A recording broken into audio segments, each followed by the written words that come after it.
네, 촛불 민심은 국민 민심이 아니다. 탄핵 심판에서 박 대통령 측 대리인단에 소속된 서석구 변호사가 헌법재판소 공개 변론에서 주장한 말이죠. 서 변호사는 또 촛불은 대한민국에 대한 선전포고라면서 집회 현장은 무법천지라고 규정하기도 했는데요. 이 같은 발언이 알려지면서 인터넷상에서는 이 발언을 둘러싼 논란뿐만 아니라 서 변호사의 과거 이력까지 화제가 되고 있습니다. 함께 보시겠습니다. 자, 과거 독재 정권 시절 부산 지역에서 발생한 최대의 국가보안법 사건으로 꼽히는 불임 사건. 이 사건에 연루된 22명 가운데 3명에 대한 재판을 당시 대구지법 단독 판사였던 서 변호사가 맡았는데요.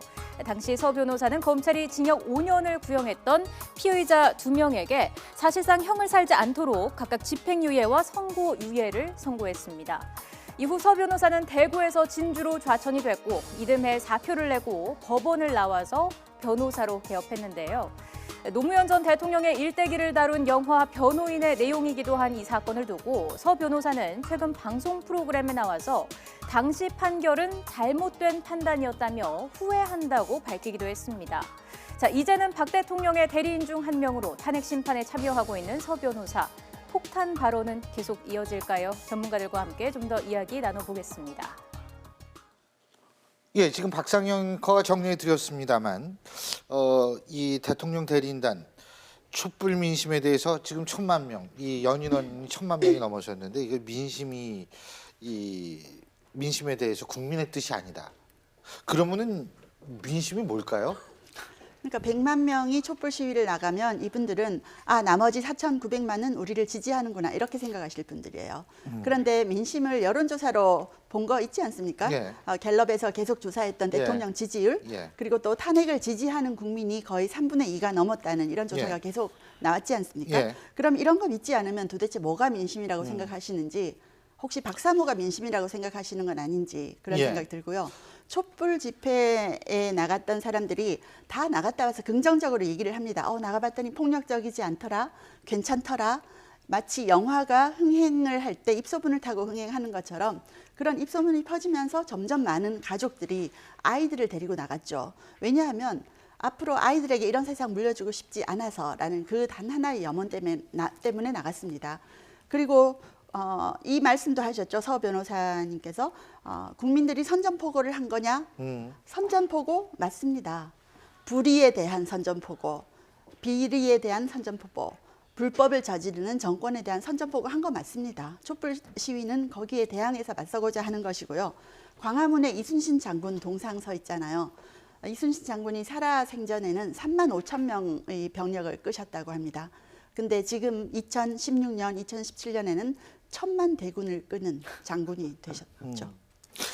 지금 강 교수님께서 말씀하셨습니다만 서석구 변호사께서 이 촛불 집회는 대한민국에 대한 선전포고다 이런 발언을 했는데요. 관련 발언 먼저 직접 들어보시죠. 그렇죠. 이런 촛불은 이거는 대한민국에 대한 사실상 선전포고다. 어떻게 그렇게 100만이라고 그냥 뻥튀기를 합니까? 11만 명을. 그렇게 언론이 선동을 하고 그리고 촛불은 민심이고 태극기 집회는 반란입니까? 보신각 그 집회에서 100만 이상의 엄청난 인파가 국민들에게 널리 그 했는 거는 모릅니까? 알겠습니다. 이것이 태극기 민심입니다.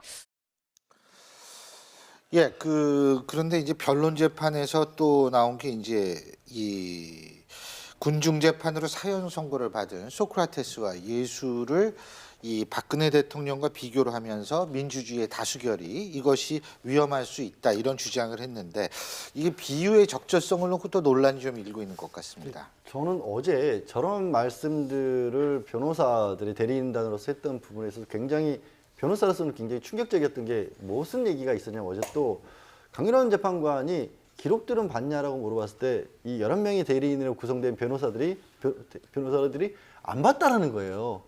그러니까 재판정에 사건 기록을 안 보고 그렇죠? 그 변호사가 출석을 했다. 아니요.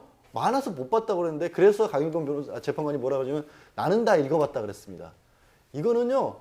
법리적으로 싸우겠다는 얘기를 아예 생각 안 하고 있는 겁니다. 저 대리단이 어떻게 보면 말씀하신 것처럼 정치적인 프레임을 가지고 접근을 한 거지 그 서류들을 가지고 싸워서 이길 가능성이 없다는 생각을 먼저 하고 올 수도 있고요.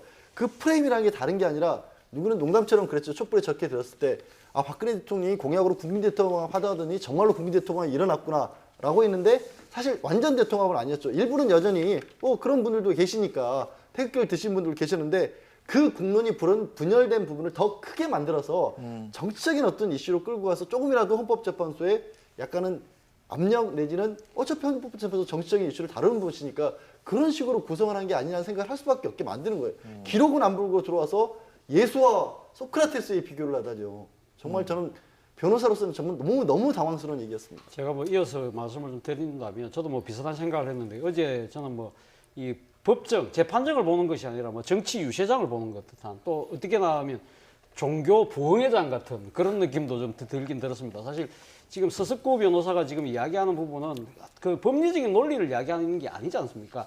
이 박근혜 대통령을 소위 말하는 콘크리트 지지층으로 불릴 만큼 아주 강력하게 지지했던 지지층들에 대한 일종의 그 업소가 아닌가 이런 생각이 들더라고요. 그러니까 지금 현재 심판 자체를 이 법리적인 논쟁보다는 정치 이념 또는 뭐 이데올로기 대립으로 몰고 가서 이 나중에 그러니까 탄핵 이후에 앞으로 뭐 있을 여러 가지 정치적 상황까지 대비하는 그 정치적 포석을 깔려고 하는 것이 아닌가 하는 생각이 들 정도였습니다. 그런데 앞서 서석구 변호사가 지금 100만 명 모였는데 지금 11만 명이라고 지금 주장하는 부분이 이 지금 미국의 국방성에서 위성으로 찍었는데 딱 기계적으로 계산해 보니까 11만 뭐 몇천 명 모였다는 거 아닙니까? 그런데 본인들이 지금 집회했던 이 보신각에서 이 태극기는 100만 명이 모였다는데 그 부분에 대해서는 미 국방성 위성에서 찬양한 부분이 없는지 말씀을 안 하세요. 이리 보니까 지금 이 서석구 변호사께서 80년대 초에 불임 사건 때는 상당히 진보적인 성향을 보이고 나름대로 사태를 진보적인 성향이보다는 저는 객관적으로 사태를 파악하려고 했는데 요즘 좀 연세가 드시면서 너무 주관적으로 자기 위주로 지금 판단하고 계신 게 아닌가 이런 부분들이 과연 박근혜 대통령을 지지했던 분들조차 과연 마음이 돌아올 수 있겠는가 저는 좀 아니라고 봅니다. 저는 뭐 헌법재판소 재판관들이 중심을 잘 잡고 있다라고 보고요. 어제 같은 경우도 워낙 뭐 길게 그런 이른바 정치성 발언들을 박 대통령 대리인단이 하니까 그런 부분은 서면으로 제출하시고 구체적인 어떤 사실관계에 대해서 좀 얘기를 하자 뭐 이렇게 이제 제지를 하던데 그렇기 때문에 저런 대리인단이 지금 취하고 있는 저런 태도가 결코 이 박 대통령의 탄핵 재판에서 유리한 상황이 아니고 오히려 더 불리한 상황이 될 것이다. 그리고 이런 부분들이 국민들이 보기에도 어떤 이 대리인단이 내세우는 논리 자체가 너무 정치적이고 이른바 좀 수준이 낮다라고 보기 때문에 그렇게 뭐 큰 호응을 얻을 가능성은 거의 없는 것 같아요. 서 변호사님께서 어제 뭐 소크라테스, 예수 이런 말을 하길래 제가 정말 이제 막 던지는구나라는 생각이 들면서 이런 생각까지 들었어요. 아니 저분이 엑스맨이신가? 국민들을 돌아서게 만들려고 저렇게 하시는 건가라는 생각까지 들었거든요. 그런데 지금 보면 박 대통령 측에서 갖고 있는 전략은 시간 끌기라고 봅니다. 시간 끌기를 하는 방법이 세 가지로 지금 나오고 있어요. 그게 아니었다. 의도를 부정하는 겁니다. 나는 국민들을 위해서 한 거다. 의도를 나는 좋은 의도였다라는 그게 아니었다 이런 거고 두 번째는 자신은 전혀 몰랐다. 뭐 이렇게 했다고 하니 하면서 자신은 전혀 몰랐다는 거고 세 번째가 국민 납득 안 되는 궤변이에요. 그런데 지금 대리인 측에서 지금 하고 있는 게 국민 납득이 안 되는 궤변이거든요. 지금요, 이런 발언도 논란이 됐습니다. 대리인단의 발언인데요. 박 대통령은 대통령에게 온 민원은 절대 소홀히 하면 안 된다는 걸 유경수 여사를 따라다니면서 경험했다. 이 부분이거든요. 이 부분도 지금 논란이 좀 되고 있는데. 그것 때문에 KD 코퍼레이션 같은 데를 도와줬다라는 거고 최순실과 연관이 됐기 때문에 도와준 게 아니라고 하는데 근데 최순실을 알고 있었다는 건 바로 그 간담회 이후에 여러 가지 증거들이 또 나와버렸잖아요. 직접적으로. 그리고 대통령이 받아들여야 할 민원이라고 하는 건 청와대 홈페이지만 들어가도 억울하고 분하고 가여운 사연들이 넘쳐납니다. 왜 대한민국 전체에서 유일하게 들어준 민원이 최순실 한 사람밖에 없었을까요? 그래서 국민들은 그걸 특혜라고 하는데 대통령께서는 그걸 유경수 여사로부터 받은 가르침이라고 하니까 유경수 여사를 좋아했던 분들은 좀 상처를 받게 만드시죠. 그러니까 말하는 사람은 70년대 논법으로 말한다고 쳐도 듣는 국민들은 지금 오늘의 2017년의 시점에서 해석을 하는 거거든요.